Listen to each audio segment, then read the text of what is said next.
সকালবেলা ৮ ঘন্টা ঘুম থেকে উঠেও কি মনে হয় শরীরে কোনো এনার্জি নেই? অফিসে এসিতে বসে কাজ করছেন, কিন্তু ব্যাক পেনে প্রাণ যায় যায় অবস্থা। আর চুল, সে তো হাত দিলেই উঠে আসছে। যদি এই গল্পটা আপনার চেনা চেনা লাগে, তাহলে আপনিও হয়তো ভুগছেন একটা অচেনা শত্রুর হাতে, যার নাম সাইলেন্ট অফিস সিকনেস। আজকের ভিডিওটা স্পেশাল করে তাদের জন্য যারা আমার মতো ডেস্ক জব করেন বা বাড়ির ভেতর থেকে কাজ করেন।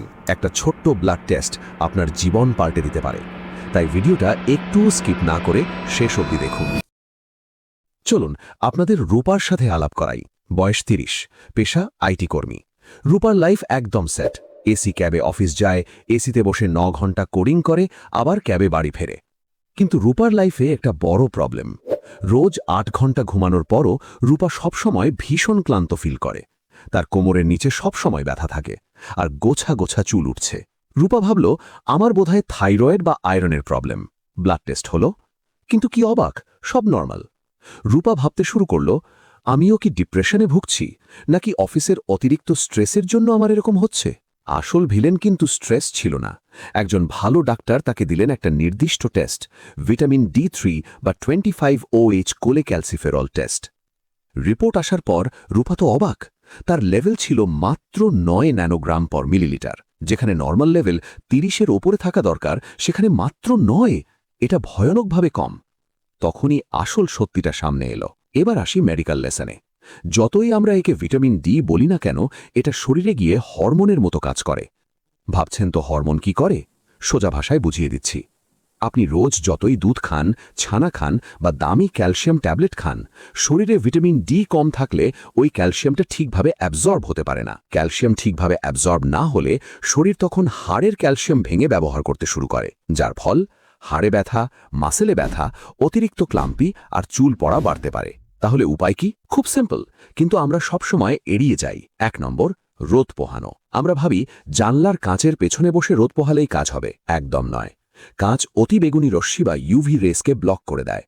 সঠিক উপায় হচ্ছে সকাল ৮টা থেকে ১১টার মধ্যে বা বিকেলে হালকা রোদে অন্তত ১৫-২০ মিনিট ডিরেক্ট সানলাইট আপনার স্কিনে লাগতে হবে। এই রোদ পোহানো কথাটা শুনে আপনারা অনেকেই হয়তো ভাবছেন, অতিবেগুনি রশ্মি বা ইউভি রেস থেকে তো স্কিন ক্যান্সার হয়, তাই না? তাহলে প্রশ্ন হলো, ক্যান্সারের রিস্ক থাকলে ডাক্তাররা রোদ পোহাতে কেন বলেন? এখানেই আসে মাত্রার বা ডোজের ব্যাপার। সোজা কথায় বলতে গেলে, ওষুধ যেমন মাপে খেলে রোগ সারে আর বেশি খেলে সমস্যা হয়, সূর্যের আলো ঠিক সেরকম। আমাদের স্কিন কালার একটু চাপা হয়, কারণ স্কিনে মেলানিন বেশি থাকে, যেটা একটা ন্যাচারাল সানস্ক্রিনের মতো কাজ করে। ভিটামিন ডি তৈরির জন্য আপনাকে ঘন্টার পর ঘন্টা কড়া রোদে পুড়তে হবে না। দিনে মাত্র ১৫ থেকে ২০ মিনিট রোদই যথেষ্ট। ২ নম্বর, মেডিকেল সাপ্লিমেন্ট। শুধুমাত্র খাবার থেকে পর্যাপ্ত ভিটামিন ডি পাওয়া কঠিন, কারণ মাছের তেল বা ডিমের কুসুমে ভিটামিন ডি খুব বেশি পরিমাণে থাকে না। তাই রূপার মতো যাদের লেভেল একদম কম, ডাক্তাররা তাদের high dose vitamin D supplement দেন। কিন্তু প্লিজ, নিজে থেকে ওষুধের দোকানে গিয়ে কিনে খাবেন না। একটা সিম্পল ব্লাড টেস্ট করান, ডাক্তারের সাথে কথা বলুন, তারপর সাপ্লিমেন্ট স্টার্ট করুন। আপনার চেনা জানার মধ্যে কেউ কি এরকম সাইলেন্ট অফিস সিকনেসে ভুগছে?